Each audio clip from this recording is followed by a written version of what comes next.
In this video, you'll learn how to make a taper angle and use the thickness feature. So open your FreeCAD and let's go. The first step to create this part here, we will select the top plane and make this sketch here, okay?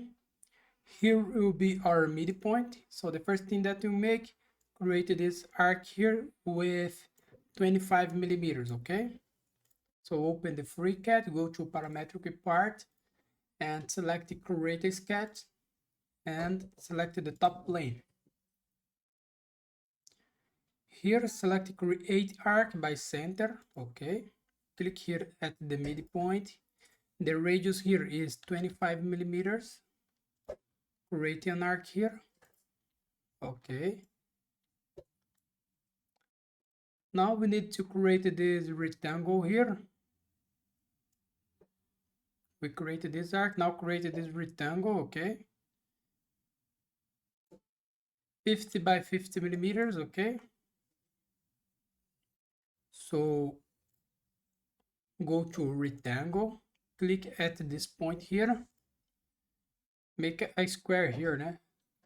50 by 50 millimeters, press OK. We made this, okay.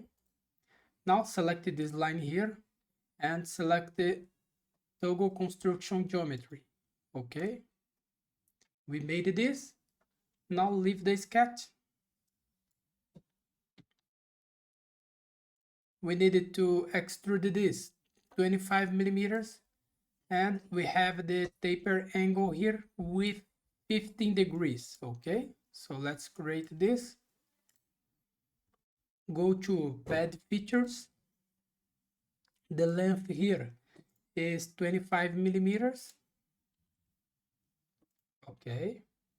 Reverse the direction and the taper angle here is 15 degrees. We made this, okay.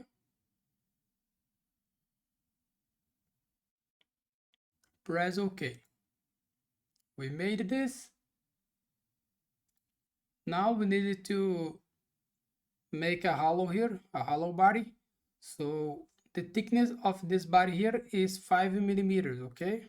The thickness here. To make this, we use the thickness features. Select the thickness here. And the thickness here is 5 millimeters. And select this face.